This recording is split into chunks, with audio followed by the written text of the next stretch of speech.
Pemirsa, hoax tiada henti beredar di tanah air. Herannya masih banyak saja masyarakat yang percaya tanpa melakukan pengecekan terlebih dahulu. Kita pastikan bersama mana informasi yang fakta dan mana informasi yang palsu alias hoax bersama rekan dari Salampesi dalam segmen Fact Check dari Newsroom Metro TV. Dari silakan pemaparannya. Ya, Marvin dan juga pemirsa, kurang lebih sudah 3 bulan corona ini mewabah secara internasional dan ternyata banyak informasi yang beredar juga tidak 100%. Oleh sebab itu kita harus melakukan pengecekan mana informasi yang benar atau hoax dan mana informasi yang fakta. Kita lihat beberapa di antaranya pemirsa. Hoax yang pertama adalah ada yang menyebutkan bahwa Kementerian Kesehatan Republik Indonesia membentuk satu zonase, lebih tepatnya ada 6 zona, di mana 6 kota ini yaitu Medan di Sumatera Utara, Batam di Kepulauan Riau, DKI Jakarta, ibu kota juga termasuk, Surabaya Jawa Timur, Bali dan juga Manado Sulawesi Utara adalah 6 zona kuning. Artinya kalau disebut zona kuning logikanya ada logika zona hijau dan juga zona merah. Namun hal ini sudah dipastikan oleh Kementerian Kesehatan tidak benar karena Kemenkes tidak membentuk zonase untuk kota-kota terkait dengan penyebaran virus corona di tanah air. Kita lihat hoax berikutnya yang ternyata tidak bisa dipertanggungjawabkan. Beberapa hari ini beredar di media sosial video berdurasi kurang lebih 1 menit.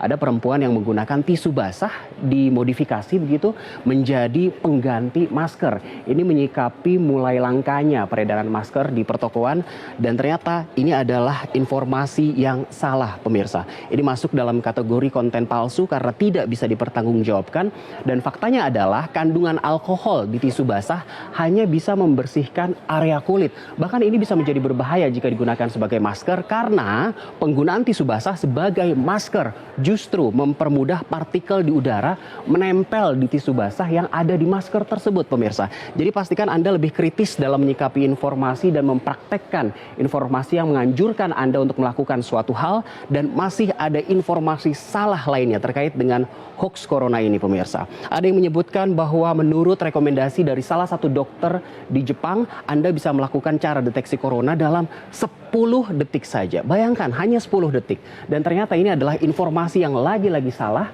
masuk dalam kategori konten palsu dan banyak orang Indonesia yang percaya.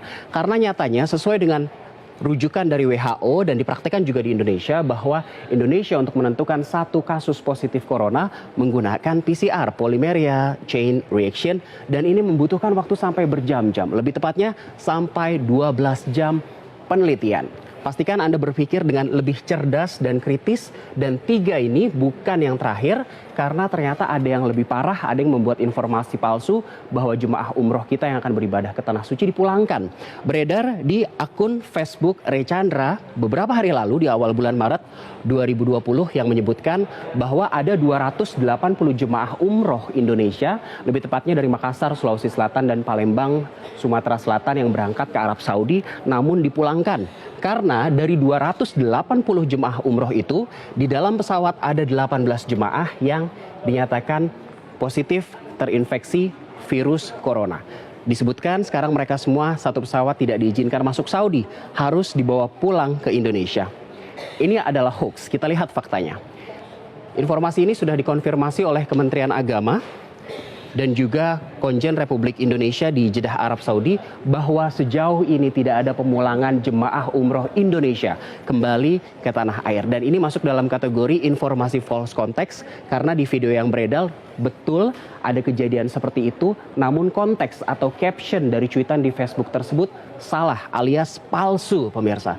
Kita lihat lagi daftar-daftar dari sejumlah mitos atau hoax yang beredar di kalangan masyarakat kita terkait dengan corona ini. Yang pertama ada yang menyebut bahwa virus corona bisa menular melalui buah impor. Dan kenyataannya adalah tidak. Menular melalui pandangan mata, tentu tidak semudah itu. Yang ketiga, menular melalui sinyal telepon. Apalagi yang ini pemirsa, harus lebih kritis. Ya tidaklah. Lalu ada juga yang menyebutkan bahwa alkohol bisa menyembuhkan infeksi corona. Lebih tepatnya dibilang bahwa kalau minum alkohol bisa sembuh dari infeksi corona. Tidak pemirsa, jangan mengada-ngada. Yang terakhir, ada juga yang menyebutkan bahwa virus COVID-19 ini tersebar akibat kebocoran laboratorium di Wuhan. Ternyata tidak terkonfirmasi. Ini tadi mitos-mitos dan informasi hoax seputar corona. Kita lihat beberapa fakta yang ternyata benar pemirsa.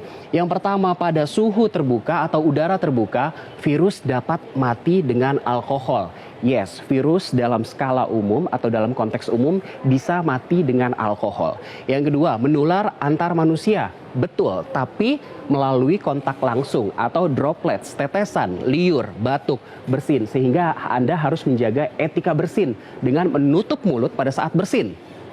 Yang berikutnya, bisa menginfeksi semua umur. Yes, karena di Tiongkok sudah ada bayi yang baru berusia hitungan hari ternyata positif corona.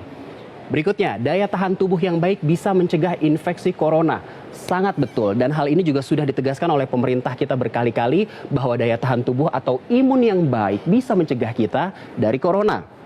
Fakta terakhir, tidak semua pasien dengan infeksi ini mengalami gagal nafas dan meninggal. Artinya memang gejala corona ini semakin bervariasi sehingga kita perlu waspada, dan satu hal bahwa yang positif corona bisa disembuhkan. Ini pemirsa adalah penularan lewat droplets atau air liur tadi. Jadi sejumlah berdasarkan penelitian jarak aman kita berinteraksi dengan orang itu kurang dari 2 meter, 1,8 meter. Artinya kalau Anda berinteraksi dengan orang dengan jarak kurang dari 1,8 meter, ini bisa dikatakan lebih rentan terpapar virus atau tertular virus. Dan satu hal tadi yang saya tegaskan kembali bahwa corona atau virus secara umum tidak menular di udara, melalui udara. Dan pastikan Anda menjaga etika bersin dengan menutup mulut Anda pada saat bersin karena dikhawatirkan bisa mengenai orang lain. Dan pastikan juga Anda tidak menyentuh wajah Anda karena Anda tidak tahu berapa banyak kuman, bakteri, bahkan virus yang ada di tangan Anda yang ditulari oleh orang walaupun Anda dalam keadaan bersih. Jangan menyentuh wajah Anda, terutama mata, mulut, dan juga telinga. Yang terakhir, sangat mungkin bahwa virus dan bakteri tersebut menempel di benda-benda pribadi Anda maupun benda-benda umum seperti pegangan pintu, mesin ATM, dan lain sebagainya, sehingga bersihkan benda-benda yang akan Anda sentuh atau benda pribadi yang akan Anda gunakan. Yang terakhir pemirsa, kita lihat imbauan dari Menteri Kesehatan Terawan Agus Putranto yang mengatakan bahwa masker itu kan sebenarnya yang dipakai oleh orang yang sakit. Kalau mereka yang tidak sakit, tidak perlu pakai masker. Pemerintah sudah memastikan bahwa stok pangan dan juga obat-obatan kita aman. Dan juga selain itu, pilahlah informasi yang beredar. Kepanikan bikin stres dan menurunkan imun kalau kata Menteri Kesehatan. Dan juga pasien positif bisa sembuh pada Rabu 4 Maret 2020, 9.30 saja pada pukul 9.30 waktu Indonesia Barat tadi pagi. Nyatanya sudah ada 3.198 orang yang meninggal, namun angka orang yang sembuh dari virus corona ini lebih besar daripada angka yang meninggal, yaitu mencapai 50.675 orang. Indonesia bersatu melawan corona, mari kita hidup sehat bersama. Saya kembalikan ke Marvin. Betul, saya setuju dengan pernyataan Anda dari Sulawesi. Terima kasih untuk pemaparannya.